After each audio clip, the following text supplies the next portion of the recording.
Europe has to grow out of the mindset that Europe's problems are the world's problems, but the world's problems are not Europe's problems.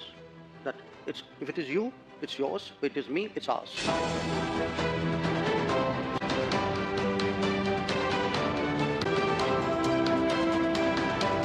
I don't see a non-alignment oil connection at all. I mean, today Europe is buying oil, Europe is buying gas. People need to understand, if you can be considerate of yourself, surely you can be considerate of other people. I don't want to sound argumentative, but then tell me if buying Russian gas is not funding the war? I mean, why is it's only Indian money and oil coming to India which funds, but it's not gas coming to Europe which funds?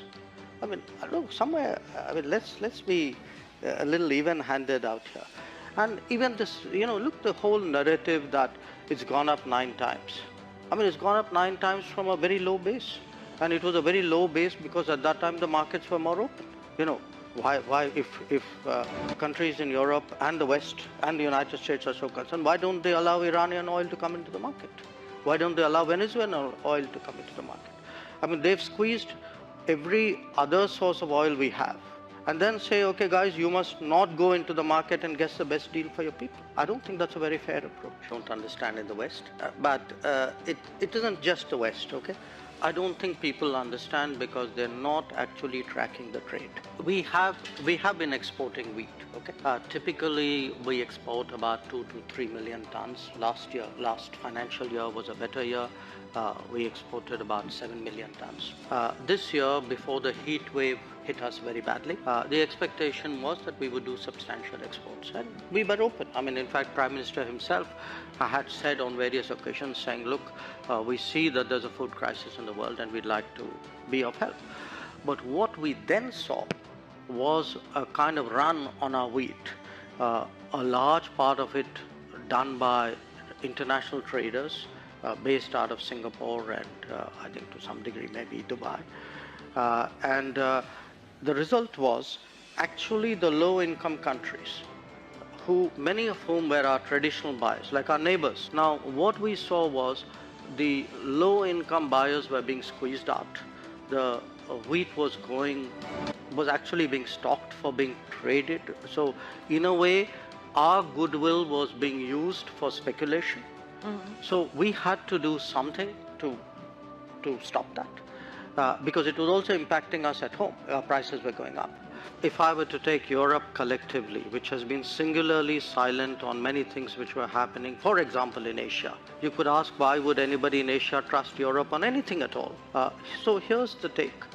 I don't think, first of all, I think you're mischaracterizing our position, where they have, for example, when Bucha happened, we condemned Bucha. And we actually asked for an investigation into Bucha. In terms of what is happening with the Ukraine conflict, our position is very clearly that we favor an immediate cessation of hostilities. It's not that we've ignored it, unless you call phone calls to Putin and Zelensky as ignoring something. So first I would urge you to get the factual position accurately. We have a difficult relationship with China. We're perfectly capable of managing it. If I get global understanding and support, obviously it is of help to me. But this idea that I do a transaction, that I come in one conflict because it will help me in conflict too, that's not how the world works. Somewhere Europe has to grow out of the mindset that Europe's problems are the world's problems, but the world's problems are not Europe's problems. That if it is you, it's yours. If it is me, it's ours. I think that's something, and I see, reflections of that. I don't think we're sitting on the fence. Just because I don't agree with you doesn't make me sitting on the fence. It means I'm sitting on my ground, and my ground is actually, what are the big challenges of the world? Okay, big challenges of the world are climate change. I think I'm very critical to the solution. I can be an exemplar. I can be actually an arena for an enormous leapfrogging of green technologies. Look at terrorism. Look at the emergence of a world order. Look at security. look at sustainable development goals. I mean, you take any and all of the big challenges of the world, some part of the answer either comes out of India, can be contributed to India. And again, I hate to say, it's a bit like a broken record, but look, a lot of things are happening outside Europe.